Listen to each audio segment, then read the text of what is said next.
स्वागत है career consultancy के ऑनलाइन प्लेटफॉर्म पर। आज हम हिंदी के एक महत्वपूर्ण सेक्शन पर बात करेंगे। महत्वपूर्ण इसलिए क्योंकि यहाँ से विभिन्न परीक्षाओं में क्वेश्चंस पूछे गए हैं। जैसा बोर्ड पर आप देख पा रहे हैं, लिखा गया है वाच्य। तो आज हमारा जो लेक्चर होगा वो इसी विषय पर होगा कि वाच्य होता क्या है। अंग्रेजी में वॉइस कहते हैं इसको। ये है क्या, इसके भेद कितने होते हैं, तो आज इसी पर हम चर्चा करते हैं। तो ज़्यादा देर ना करते हुए आइए देखा जाए कि वाच्य क्या है और भेद वगैरह इसके क्या होते हैं। तो यहाँ देखिए कुछ चीज़ें लिखी गई हैं कि वाच्य है क्या। देखिए एक थोड़ा सा और डिस्कस किया जाए कि जब कोई वाक्य लिखा जाता है, कोई वाक्य लिखा जाता है, तो उसमें जो क्रिया का प्रयोग होता है वो या तो कर्ता के अनुसार होगा या तो कर्म के अनुसार होगा। तो क्रिया किसका अनुसरण कर रही है, यदि इसका पता लगाना हो कि कैसे पता लगे, या वाक्य में किसकी प्रधानता है, इस बात का यदि पता लग जाए तो वही हमारा वाच्य कहलाता है। वही क्या कहलाता है? वाच्य कहलाता है। जैसे यदि अब इसको डिफाइन करने की बात करें, अंग्रेजी में इसको हम वॉइस कह सकते हैं। वॉइस तो कहा गया है कि क्रिया के उस बदलाव को, रूपांतर का सेंस यहां बदलाव से है। रूपांतर का मतलब यहां बदलाव से आप ले सकते हैं। क्रिया के उस रूपांतर या बदलाव को, क्रिया के उस बदलाव को वाच्य कहते हैं, जिससे वाक्य में कर्ता, जिससे वाक्य में कर्ता, कर्म या भाव की प्रधानता का बोध होता है। भाव की प्रधानता का बोध होता है, अर्थात क्रिया के उस बदलाव को हम वाच्य कहेंगे। क्रिया क्योंकि बदलती रहती है, ये रूपांतर वाले भेद में है, शब्द के रूपांतर वाले भेद में है, तो क्रिया के उस बदलाव को हम वाच्य कहेंगे, जिससे हमको ये पता चले कि वाक्य में किसकी प्रधानता है, अर्थात क्रिया कर्ता के अनुसार प्रयोग हुई है या कर्म के अनुसार प्रयोग हुई है या भाव के अनुसार प्रयोग हुई है। अच्छा, एक चीज ध्यान रखना, भाव का मतलब यहां क्रिया से ही लगाया जाता है कि क्रिया क्रिया का अनुसरण कर रही है, तो उसको हम क्या कहेंगे? वाच्य कहेंगे। डिफिनेशन पर बहुत ज्यादा हमको जोर देना नहीं है, बस ये हम देख लें कि किसी वाक्य में यदि क्रिया को पढ़ लें और ये देखें कि उसका रूप क्या है, स्त्रीलिंग स्वरूप में है, पुल्लिंग स्वरूप में है, एक वचन स्वरूप में है, बहुवचन स्वरूप में है, तो और उसका कर्ता क्या है और कर्म क्या है, तो ये पता चल जाएगा कि क्रिया किसका अनुसरण कर रही है। तो जिससे ये ज्ञात हो कि उस वाक्य में, अच्छा, जिसका अनुसरण करेगी क्रिया वही प्रधान होगा। तो जब वाक्य में प्रधानता का बोध हो जाए कि वाक्य में कौन प्रधान है, तो उसी प्रधानता का बोध कराने वाले स्वरूप को हम क्या कहते हैं? वाच्य कहते हैं। ठीक है ना? तो ये एक सामान्य सा परिभाषा कह सकते हैं। अब या इसको दूसरे रूप में कह सकते हैं कि अथवा कर्ता, कर्म या भाव के अनुसार, अभी हमने चर्चा किया कि कर्ता, कर्म या भाव के अनुसार क्रिया के लिंग, वचन तथा पुरुष का होना वाच्य कहलाता है। अर्थात कर्ता जिस रूप में है क्रिया उसी रूप में है तो कर्ता का अनुसरण हो गया। कर्म जिस रूप में है क्रिया उसी रूप में है तो कर्म का अनुसरण हो गया। भाव जिस रूप में है क्रिया उस रूप में है तो भाव का अनुसरण हो गया। तो ये भी हम कह सकते हैं कि कर्ता कर्म या भाव के अनुसार क्रिया के लिंग वचन तथा पुरुष का होना क्या कहलाता है? वाच्य कहलाता है। तो ये एक सामान्य सा परिचय कि वाच्य होता क्या है। अब यदि भेद पर बात करें कि वाच्य के कितने भेद हो सकते हैं तो आप इसी डिफिनेशन से आप भेद को आप छांट सकते हैं।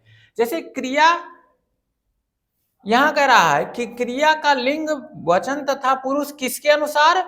कर्ता के अनुसार, कर्म के अनुसार या भाव के अनुसार, अर्थात तीन के अनुसार क्रिया चलती है। तो अब हम वाच्य के भेद को यदि देखना चाहें तो हम इस आधार पर कह सकते हैं कि वाच्य के कितने भेद हैं? वाच्य के तीन भेद हैं। कर्तृवाच्य, अंग्रेजी में इसको एक्टिव वॉइस कहते हैं, कर्मवाच्य पैसिव वॉइस कहते हैं, और अंग्रेजी में दो ही हैं, यहाँ हिंदी में एक तीसरा भी वॉइस है जिसको हम भाववाच्य कहते हैं, इम्पर्सनल वॉइस। तो ये वाच्य के तीन भेद होते हैं। हमसे जो एग्जाम में क्वेश्चन पूछे जाते हैं ये इन्हीं भेदों से क्वेश्चन पूछे जाते हैं।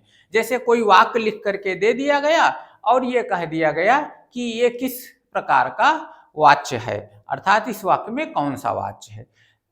अमूमन यहाँ हिंदी व्याकरण में जो परीक्षाओं में क्वेश्चन पूछे गए हैं उसमें बदलने के लिए नहीं कहा जाता है कि कर्मवाच्य का है तो उसको भाववाच्य में बदलिए या इसका बदला हुआ स्वरूप क्या होगा, अमूमन नहीं पूछा जाता है।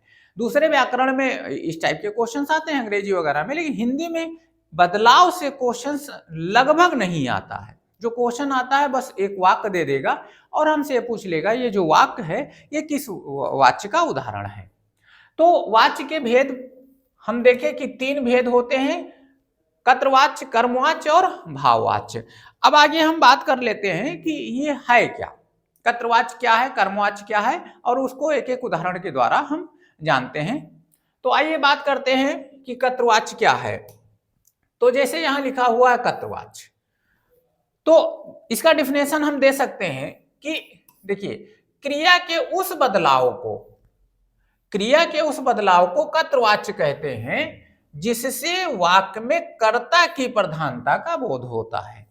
अर्थात वाक्य के जिस स्वरूप से हमें यह पता चले कि क्रिया कर्ता के अनुसार प्रयोग हो रही है, तो जब कर्ता के अनुसार प्रयोग हो रही है क्रिया तो स्वाभाविक है कि प्रधान उसमें कर्ता ही होगा। तो ऐसे वाच्य को हम या वाच्य को हम क्या कहते हैं? कर्तृवाच्य कहते हैं। क्रिया के उस बदलाव को कर्तृवाच्य कहते हैं जिससे वाक्य में कर्ता की प्रधानता का बोध होता है या कर्ता की प्रधानता के बोध होने का ज्ञान होता है, बोध होता है, उसको हम क्या कहते हैं? कर्तृवाच्य कहते हैं। अब जैसे एक उदाहरण से देखिएगा, यहां एक उदाहरण लिखा है सीता गाती है। अब देखिए इसमें क्रिया है, क्रिया देखिए कि किसके अनुसार प्रयोग हो रही है। क्रिया का वचन क्या है? एक वचन। इसका ये वचन के बारे में बात कर ले। लिंग क्या है क्रिया का? तो स्त्रीलिंग, एक वचन स्त्रीलिंग। अब क्या देखा जाए कि क्रिया कर्ता के अनुसार है तब तो यह कर्तृवाच्य का उदाहरण होगा। अब देखिए हमारा जो कर्ता है यहां सीता। अब सीता का वचन क्या है? तो वचन आप देखिए एक वचन, और यदि इसका जेंडर डिफाइन कर लें तो जेंडर क्या हो जाएगा? स्त्रीलिंग। तो ये दोनों चीज आप देखिएगा, क्रिया का जो वचन और लिंग है वो कर्ता के अनुसार ही प्रयोग हुआ है। क्रिया का जो वचन और लिंग है वो कर्ता के अनुसार ही प्रयोग हुआ है। इससे स्पष्ट हो जा रहा है कि जो क्रिया है वो किसका अनुसरण कर रही है? कर्ता का अनुसरण कर रही है। इसलिए ये जो वाक्य है ये कर्तृवाच्य का उदाहरण है। ऐसे ही इसमें देख लीजिए, वह खाना खाता है, खाना क्रिया वह के अनुसार वह आपका पुल्लिंग एक वचन, तो खाना जो क्रिया है वह भी पुल्लिंग और एक वचन। मैं स्कूल गया, मैं एक वचन, अब यहां हिंदी व्याकरण में एक वचन और जाना भी एक वचन। तो यहां आप देखिएगा कि जहां जहां कर्ता जिस जिस रूप में है, क्रिया उसी उसी रूप में प्रयोग हुई है, तो ये आपका कर्तृवाच्य का उदाहरण है। अच्छा, और इसमें थोड़ी सी चीज जाने, जो कर्तृवाच्य का जो उदाहरण होगा या जो कर्तृवाच्य होता है वो या तो सकर्मक क्रिया में हो सकता है या तो अकर्मक क्रिया में हो सकता है। जैसे इसके पहले के जो उदाहरण में हमने बात किया कि सीता गाती है, सीता गाती है, गाती है, ये सकर्मक क्रिया का उदाहरण है। ये किसका है? ये सकर्मक क्रिया का है। और यदि मैं स्कूल गया पर बात कर ले तो ये अकर्मक क्रिया का उदाहरण है, ये अकर्मक क्रिया का उदाहरण है। तो ये ध्यान रखिएगा कि जो कर्तृवाच्य है वो सकर्मक क्रिया से भी बनता है और अकर्मक क्रिया से भी बनता है। बहुत ज्यादा इसमें आपको सोचने समझने की जरूरत नहीं है, बस थोड़ा सा इसमें आप ध्यान रखिएगा कि क्रिया बस कर्ता के अनुसार चलेगी और क्रिया का स्वरूप वो सकर्मक भी हो सकता है और अकर्मक भी हो सकता है। तो ये हो गया आपका कर्तृवाच्य। दूसरा यदि हम वाच्य के बारे में बात कर ले तो वो है आपका कर्मवाच्य। तो कर्मवाच्य क्या होता है इसको देखा जाए तो लिखा है कि क्रिया के उस रूपांतर को, बदलाव को कर्मवाच्य कहेंगे जिससे वाक्य में कर्म की प्रधानता का बोध होता है। कर्म की प्रधानता का बोध होता है, या दूसरे वे में इसको कह लें तो कर्म की प्रधानता का बोध इसलिए होता है क्योंकि अब जो क्रिया चल रही है या क्रिया अनुसरण कर रही है वो किसकी कर रही है? कर्म की अनुसरण कर रही है, इसलिए यह कर्मवाच्य हो जाएगा। तो जब क्रिया कर्म के अनुसार होगी तो स्वाभाविक है कि प्रधान वही होगा। तो जहां क्रिया कर्म के अनुसार चल रही होती है वहां कर्म की प्रधानता होती है, और कर्म की प्रधानता वाले वाक्य को हम क्या कहते हैं? कर्मवाच्य कहते हैं। ठीक है ना। अब दूसरा इसका जो इंपॉर्टेंट पॉइंट क्या है कि कर्मवाच्य सदैव सकर्मक क्रिया से बनता है। अब ध्यान रखिएगा, चूंकि कर्मवाच्य में कर्म की प्रधानता होती है अर्थात कर्म वहां होना ही चाहिए, तो जिस क्रिया में कर्म की प्रधानता होती है वो सकर्मक क्रिया कहलाता है।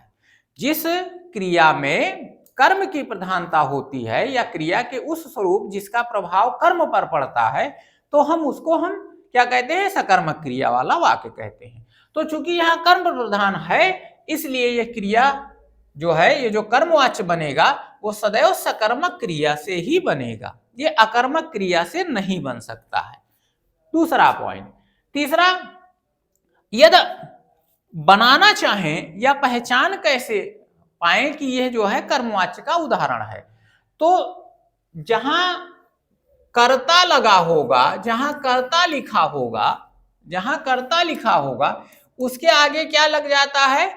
जो कारक चिन्ह है उसके आगे या तो से लग जाएगा या तो द्वारा लग जाएगा, से या द्वारा लग जाएगा। तो ये समझ लेना कि ये जो है कर्मवाच्य का उदाहरण है। जैसे अभी एक उदाहरण के द्वारा हम इसको समझने का प्रयास करते हैं। जैसे देखिए, राम द्वारा पुस्तक पढ़ी गई।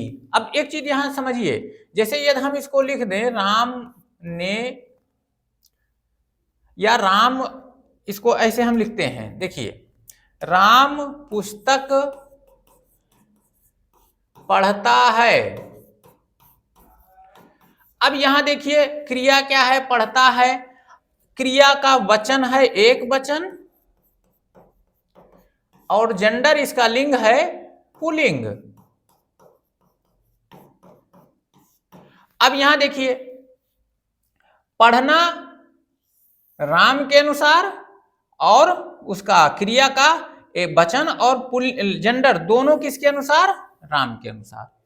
तो क्रिया यहां किसका अनुसरण कर रही है? कर्ता का। ये कर्तृवाच्य है। अब इसी को बदला गया किसके? देखिए, राम द्वारा। राम द्वारा क्या किया गया? पुस्तक। यहां भी पुस्तक है, यहां भी पुस्तक है, कर्म पढ़ी गई। अब ध्यान देना, अब यहां यदि बात कर लें तो पढ़ना क्या है? स्त्रीलिंग ना होकर के पुल्लिंग है, और पुस्तक क्या है? स्त्रीलिंग है। तो इसका मतलब कर्म का लिंग दूसरा है, क्रिया का लिंग दूसरा है, तो क्रिया कर्म का अनुसरण नहीं कर रही है। अब यहां आप देखिए कि क्या यह कर्मवाच्य का उदाहरण है? तो राम पुल्लिंग और क्रिया क्या लिखी है? स्त्रीलिंग। कर्म क्या लिखा है? पुस्तक, स्त्रीलिंग। तो अब यहां देखिए क्रिया किसके अनुसार है? पुस्तक के अनुसार है, और पुस्तक क्या है? कर्म है। दैट मीन्स यहां जो क्रिया है वो किसका अनुसरण कर रही है? कर्म का अनुसरण कर रही है। इसलिए ये जो उदाहरण है, राम द्वारा पुस्तक पढ़ी गई, ये किसका उदाहरण है? ये कर्मवाच्य का उदाहरण है। दूसरा देखिए, गीत गाया गया। अच्छा, यहां एक चीज और ध्यान रखिए, गीत गाया गया किसके द्वारा? ये नहीं पता है, अर्थात यहां कर्ता का लोप है, कर्ता लोप में है। तो एक चीज सामने नहीं निकल कर आता है कि जो कर्मवाच्य है उसमें कर्ता का होना आवश्यक नहीं है। आवश्यक क्या होना चाहिए? कर्म होना चाहिए, क्योंकि क्रिया कर्म के अनुसार चलेगी तो कर्ता हो या ना हो इससे कोई फर्क पड़ने वाला नहीं है। जैसे दूसरे उदाहरण में आप देखिए, किसने गाया? कर्ता का लोप है, गीत गाया गया। कर्म यहां है, गीत कर्म है, और क्रिया क्या है? गाया गया। तो ये भी आपका किसका उदाहरण है? कर्मवाच्य का उदाहरण है। तो बस ये आपको ध्यान रखना है कि कर्मवाच्य में क्रिया किसके अनुसार चलेगी? कर्म के अनुसार चलेगी, और कर्मवाच्य जो बनेगा वो सदैव किससे बनेगा? सकर्मक क्रिया से बनेगा।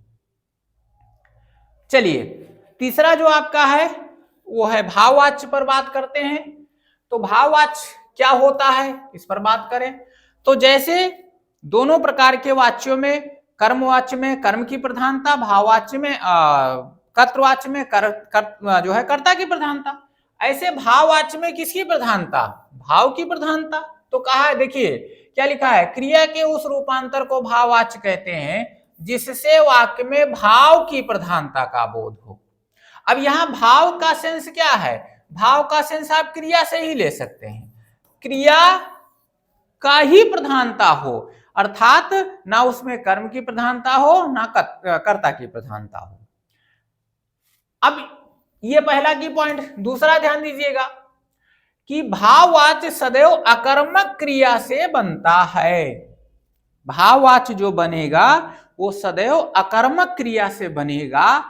ये चीज इंपॉर्टेंट है, यहां ध्यान रखने की जरूरत है, क्योंकि ये चीज रूपांतर में आप जब कहीं मान लिया जाए कर्तृवाच्य को कर्मवाच्य में बदलिए, कर्मवाच्य को भाव में बदलिए, तो हम पहले ये देखेंगे कि जो हमारा कर्तृवाच्य है वो अकर्मक में है। यदि सकर्मक वाला होगा तो फिर उसका भाववाच्य हो ही नहीं सकता, क्योंकि ये नियम है कि भाववाच्य किसमें होना चाहिए?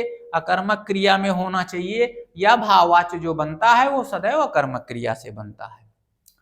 जैसे, और बहुत ज्यादा इसमें कुछ दिमाग लगाने की जरूरत नहीं है, बहुत हल्के माइंड से इसको आप पढ़ लीजिए और इसको समझ जाएंगे। अब जैसे देखिए, उदाहरण है, मुझसे चला नहीं जाता। अब देखो, चला नहीं जाता, ये जो चलना है, चलना क्रिया है, क्या नहीं होता? चला नहीं जाता। और ये जो चलना क्रिया है ये अकर्मक क्रिया है। चलना क्रिया जो है वो अकर्मक क्रिया है। अब इसमें किसकी बात कर रहा है? ना चलने की बात कर रहा है। प्रधान कौन है? चला नहीं जाता, चला नहीं जाता, इसलिए ये भाववाच्य का उदाहरण है। और किससे बना है? अकर्मक क्रिया से बना है। एक आध उदाहरण और लेते हैं, जैसे बच्चे से रोया नहीं जाता। रोना कैसी क्रिया है? रोना क्रिया कैसी है? अकर्मक क्रिया का उदाहरण है। रोना अकर्मक क्रिया का उदाहरण है। तो यहां भी देखिए, रोया नहीं जाता। और एक उदाहरण लेते हैं, सीता से हंसा नहीं जाता। अब भाई, हंसना कैसी क्रिया है? हंसना कैसी क्रिया है? ये भी अकर्मक क्रिया है, ये भी अकर्मक क्रिया है। अब सकर्मक अकर्मक क्रिया ये सब हम बता चुके हैं। आप यदि जानना चाहते हैं तो आप पिछला वीडियो आप देख लीजिए, उसमें ये सारी चीजें आपको क्लियर हो जाएंगी। अच्छा, एक चीज और, यदि आप चैनल पर नए हैं तो इसको लाइक कर दीजिए, शेयर कर दीजिए, सब्सक्राइब कर दीजिए, जिससे इसका नोटिफिकेशन आपको मिलता रहे। ध्यान से आप लोग सब्सक्राइब कर दिया करिए, लाइक कर दिया करिए। चलिए, तो ये क्या है, हंसना भी अकर्मक, रोना भी अकर्मक। तो इससे जाहिर हो जाता है कि यह जो वाक्य बनेगा वो अकर्मक क्रिया से ही बनेगा। अच्छा, अब दूसरा एक चीज ध्यान रखिएगा, इसमें तीनों उदाहरणों में आप देखिए नहीं जाता, नहीं जाता, तो ये पहचान भी है, आप जुगाड़ लगा सकते हैं। जुगाड़ क्या लगा सकते हैं, जैसे आप देखें कि किसी वाक्य में वाच्य हमसे पूछा गया है और उसमें लिखा है चला नहीं जाता, हंसा नहीं जाता, सोया नहीं जाता, रोया नहीं जाता, इस टाइप का उसमें सेंटेंस यूज किया गया हो, तो आप लगा सकते हैं कि यह भाववाच्य का उदाहरण है। लेकिन ये ध्यान रखना, अब मान लिया जाए, लिख दिया जाए कि बच्चे से, ध्यान दीजिएगा, बच्चे से पढ़ा नहीं जाता, पढ़ा नहीं जाता। अब आप ये केवल जानकर लगा दें कि पढ़ा नहीं जाता है तो ये भी भाववाच्य का उदाहरण है। ये भाववाच्य का उदाहरण नहीं है। क्यों नहीं है, क्योंकि आप इसमें देखिए क्रिया कैसी है, पढ़ना क्रिया कैसी क्रिया है, यह सकर्मक क्रिया है, यह सकर्मक क्रिया है। और जो हमारा भाववाच्य है वो बनता किससे है, वो अकर्मक क्रिया से बनता है। तो ये ध्यान रखना कि उसमें कहीं भाववाच्य में कंफ्यूज करने के लिए, क्योंकि तब वो ऑप्शन हो जाएगा इनमें से कोई नहीं, इनमें से कोई नहीं। तो ये जरूर ध्यान रखना कि क्रिया कैसी है, भाववाच्य में सदैव अकर्मक होना चाहिए। तो ये तीन प्रकार के वाच्य थे, कर्तृवाच्य, कर्मवाच्य और भाववाच्य, और एक एक उदाहरण के द्वारा समझा गया। बहुत ज्यादा इसमें कोई बहुत रॉकेट साइंस की जरूरत नहीं है, एक छोटा सा टॉपिक है, लेकिन जितना ही छोटा है उतना ज्यादा इंपॉर्टेंट है, क्योंकि लगभग एग्जाम में या जो है ये पूछ लिए जाते हैं। और पूछ क्या लिया जाता है, उदाहरण के लिए ही एक वाक्य, जैसे यही वाक्य दे दिया जाएगा और इसमें पूछ लिया जाएगा ये किस प्रकार का वाच्य है। तो ये अकर्मक है और रोया नहीं जाता, इसका मतलब ये भाववाच्य का उदाहरण है। तो ये आपका वाच्य था। तो अब आगे के बाद लेक्चर में हम इसी से संबंधित और किसी टॉपिक पर चर्चा करेंगे। आज के लिए इतना ही, धन्यवाद, जय हिंद।